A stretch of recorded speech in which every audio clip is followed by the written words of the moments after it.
Muy buenos días.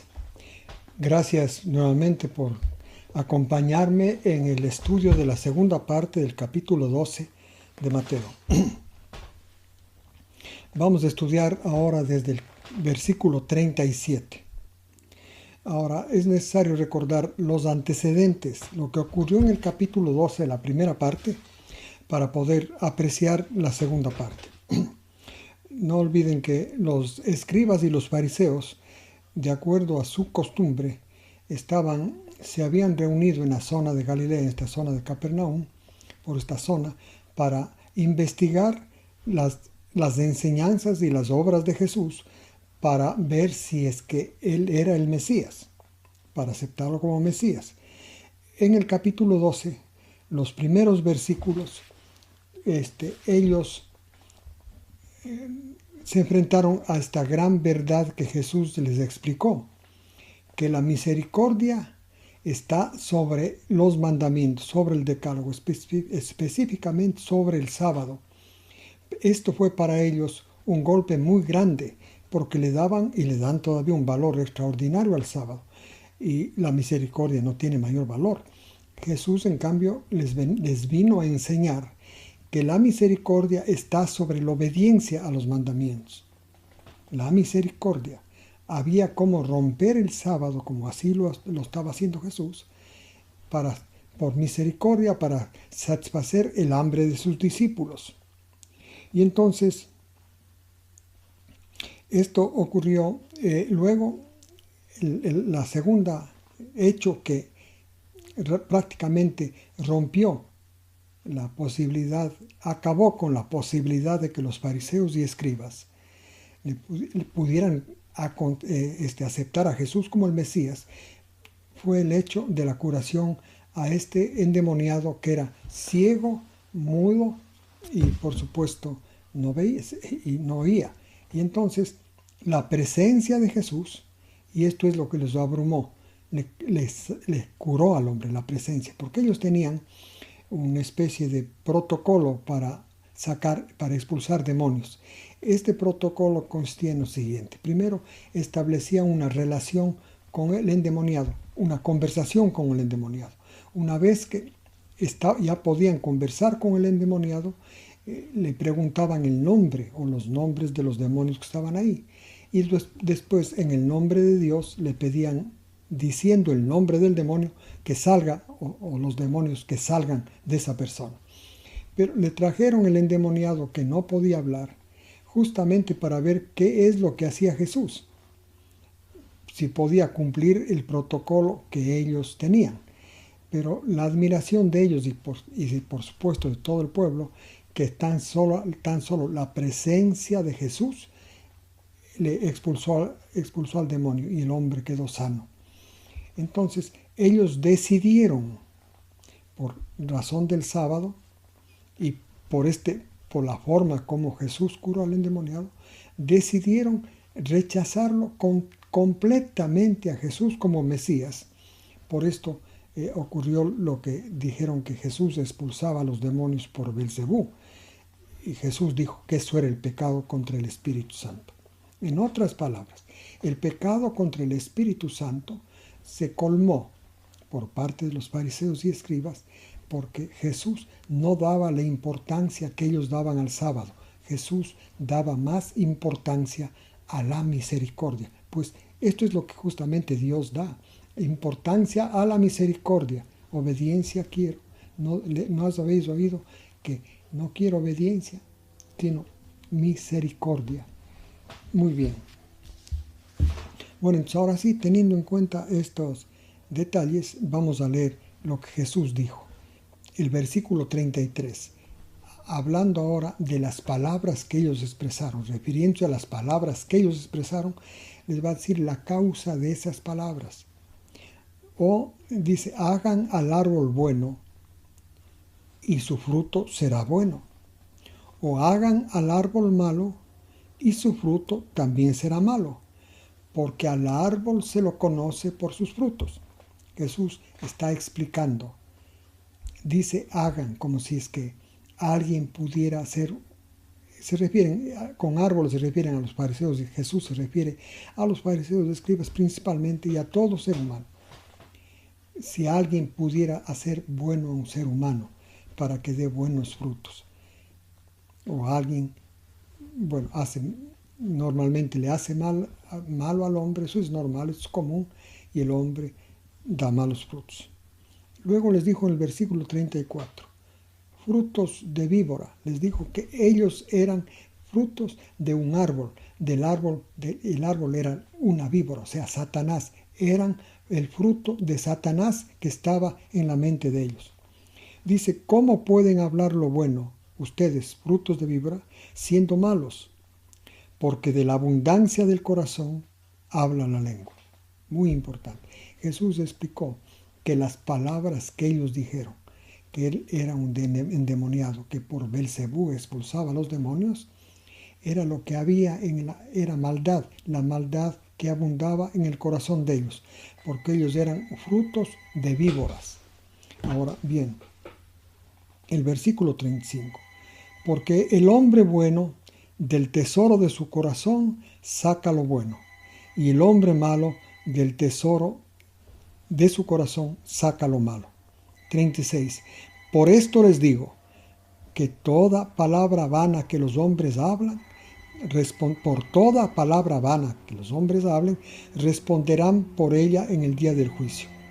Entonces, de tus palabras serás justificado y de tus palabras serás condenado. Aquí Jesús da la revelación de la importancia de las palabras y de la importancia de no ser un árbol malo, pero desgraciadamente todo ser humano nace como malo. Pero los fariseos y el judaísmo pensaban que guardando la ley el hombre se hacía malo. Y todavía hay personas que creen eso, religiosos, que creen que aceptando la ley ya son buenos ante Dios. No, el problema está en la mente, el corazón, la mente. Hay que hacer buena la mente para que hable cosas buenas. Por un lado. Por otro lado, es muy importante entonces reflexionar sobre el contenido de las palabras que uno dice. No cuando está en iglesia, sino cuando está con su esposo, con su esposa, con sus hijos, en el trabajo, con los amigos. Porque de la abundancia del corazón, de eso habla la boca, habla la lengua. Y dice también que por sus palabras será justificado o será condenado. En otras palabras, Jesús está revelando, no es por los hechos que se condenan. Los fariseos expresaban que era por los hechos, por eso enfatizaban tanto en una cantidad de acciones que ellos debían hacer para nunca romper la ley, pero por supuesto fracasaron absolutamente. Jesús está diciendo que no juzgue el contenido de los actos. El juicio va a ser sobre el contenido del lenguaje, de las palabras. Por eso dice, por tus palabras serás justificado o por tus palabras serás condenado. Muy bien, pasamos a otro punto. Entonces, al oír esto, los fariseos y escribas, vamos al 38, le contestaron, Maestro, queremos ver una señal tuya. ¿Por qué hicieron esta petición a Jesús como su contestación a lo que Jesús les dijo? Porque por las palabras que ellos dijeron contra el Espíritu Santo al llamarlo a Jesús agente de Satanás. Queremos ver una señal, lo que querían decir, para aceptar tus palabras como verdaderas, danos una señal. Jesús ya había hecho, esto es importante entender, las señales que el Antiguo Testamento daba de las señales que el Mesías, cuando venga a esta tierra, iba a hacer. Estas señales estaban determinadas en el Antiguo Testamento y Jesús las hizo. Esto hemos leído en los versículos capítulos 8, 9, especialmente de Mateo. Jesús había hecho todo, por eso le contestó a Juan el Bautista. Cuando le preguntó, ¿eres tú el Mesías? Jesús les dijo a los discípulos de Juan, cuenten lo que han visto. Y enumeró los milagros, las señales que Jesús había hecho. O sea, Jesús ya cumplió. Y entonces, cuando los fariseos le preguntan que quieren otra señal para aceptar las palabras que le había dicho, Jesús le responde en el versículo 39, generación mala y adúltera. Esta generación desea una señal. Ninguna señal le será dada, sino la señal del profeta Jonás. Porque exactamente Jonás estuvo en el vientre de la ballena 3 días y 3 noches. Así estará el Hijo del Hombre, en el interior de la tierra 3 días y 3 noches. 41. Hombres ninivitas. Voy a leer hasta ahí nomás primero, porque quiero explicar esto. Las señales.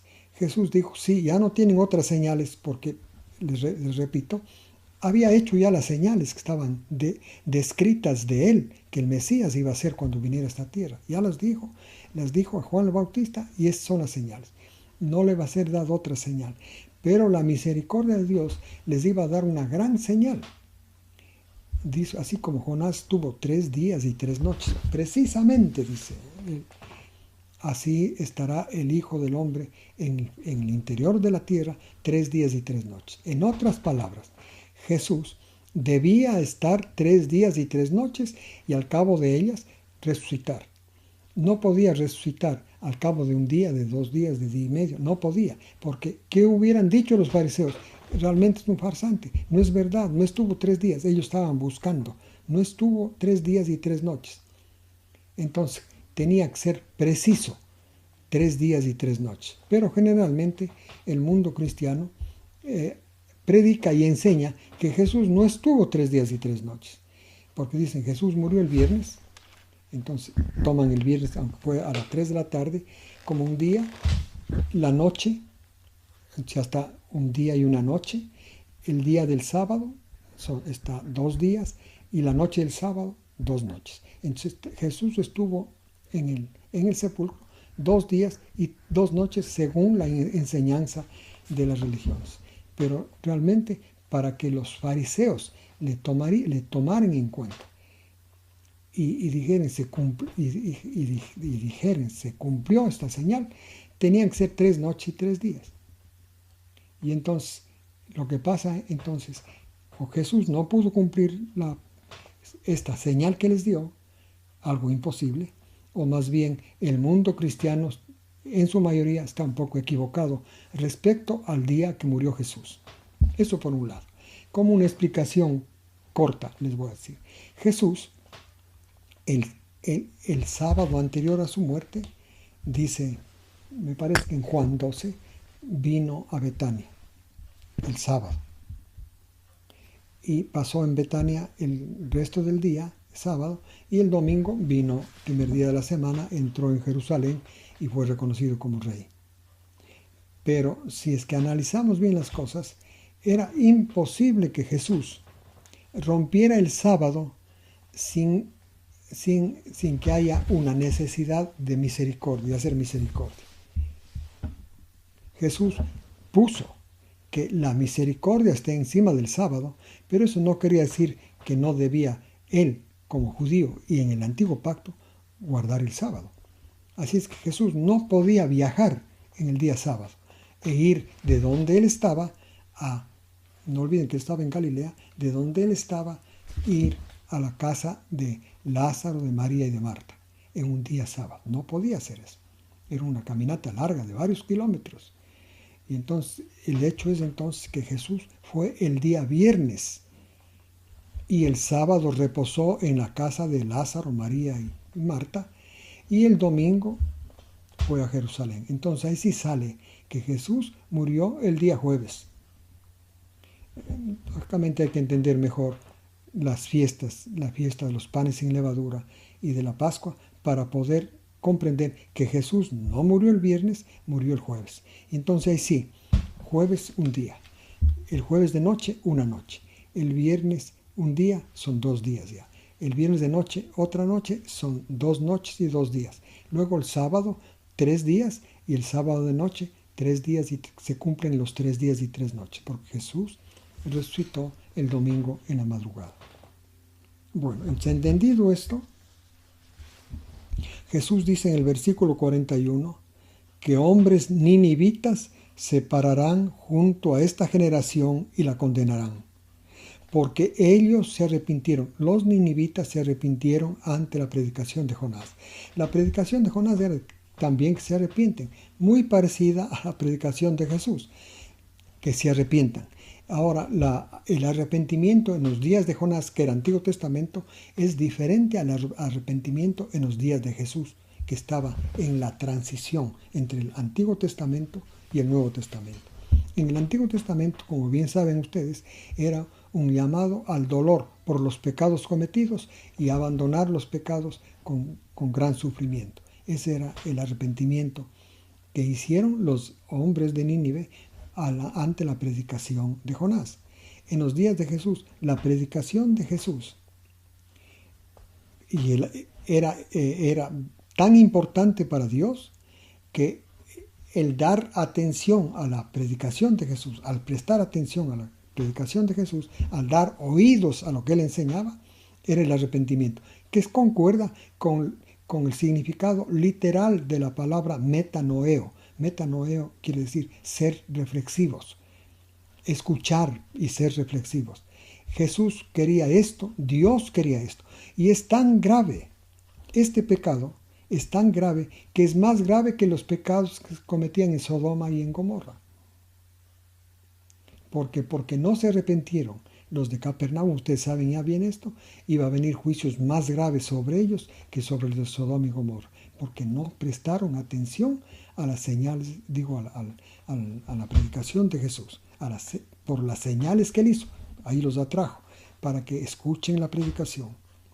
También leemos el versículo 41, dice, y aquí hay alguien más importante que Jonás. O sea, es mucho más importante la predicación de Jesús que la predicación de Jonás. Esto realza la necesidad, realza la importancia del arrepentimiento, que quiere decir prestar atención. Muy bien, el 42. También la reina del sur se levantará junto a esta generación y la condenará, porque ella vino desde los confines de la tierra para oír la sabiduría de Salomón. Hizo un gran viaje para oírle a Salomón. Y dijo Jesús, aquí hay alguien más importante que Salomón. Si para oírle a Salomón la reina de Saba hizo un gran viaje, ¿cuánto más? La reina del sur hizo un gran viaje. ¿Cuánto más importante es que hagan cualquier esfuerzo para oírle a Jesús? Esto es lo que quiere decir. Las enseñanzas de Jesús, las enseñanzas básicamente gradualmente le estaba introduciendo que la salvación era de gracia, no por la observancia de la ley. Esto es lo que chocaba a los fariseos.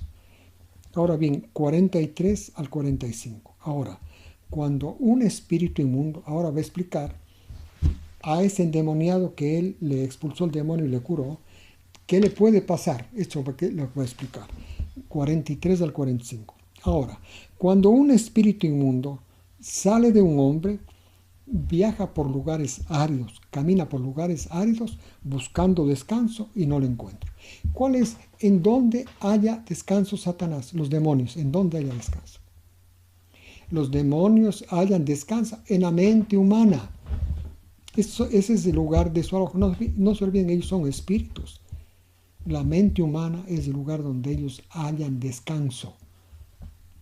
44. Entonces, este espíritu inmundo que salió de aquel endemoniado estaba buscando un lugar donde reposar, una mente, pero estaba todo lleno. Todas las mentes estaban llenas. Y entonces, el versículo 44 dice, entonces se dice, me regresaré a mi casa de donde salí, y cuando llega en esa casa, de donde salió, en esa persona, quiero decir, ¿no es cierto? La mente de esta persona estaba vacía, barrida y ordenada. 45. Entonces va y trae 7 demonios peores que él y residen en el ex endemoniado, que ahora, como dice Jesús, así llega a ser el final de aquel hombre más malo que al principio. También será de este modo a esta generación. O sea, si se expulsan demonios, hay que asegurarse que la mente no queda vacía. Esto es, tiene que ser llenada otra vez por una idea muy sencilla, muy corta. En Jesús se hizo, primero, la victoria, el freno sobre toda tentación. En Jesús ya se alcanzó. En nosotros eso no es posible. Segundo, en Jesús se hizo la limpieza de nuestros pecados. ¿Por qué? Porque Dios el Padre descargó nuestros pecados en Jesús. Y tercero, en Jesús nos mató a la ley, de tal forma que el ser humano, el de la fe, el que acepta esta historia de Jesús, ya no está unido por la ley al pecado. Y finalmente, gracias a esta obra de Jesús, es restaurada la relación de Dios con el hombre, con aquel creyente, relación que se cortó definitivamente cuando Adán pecó. Ustedes no olviden que el pecado es grave porque nos separa de Dios. Esa separación termina cuando la persona presta atención a esta historia de Jesús. Y entonces dice que con eso ya se llena la mente y los demonios que salen de las personas. Los demonios son espíritus, son formas de pensar torcidas, son hábitos, vicios, todas estas cosas. Estos son presencia de demonios. No crean que el demonio solamente anda por los aires buscando tentar en temas religiosos. No. En toda maldad humana es producto de ideas, y estas ideas muestran la presencia de los diablos en los seres humanos. Por eso es el reino de Satanás. Jesús les dice, por esto, de este modo va a ocurrir a esa generación perversa. Versículo 46.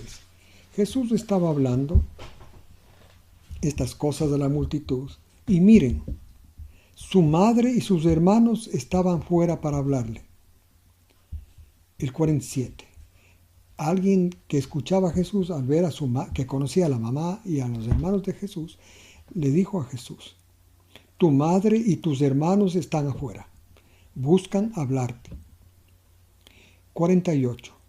Entonces Jesús le respondió a aquel que le habló y le dijo, listo la pregunta, ¿quién hizo esta pregunta? ¿Quién es mi madre?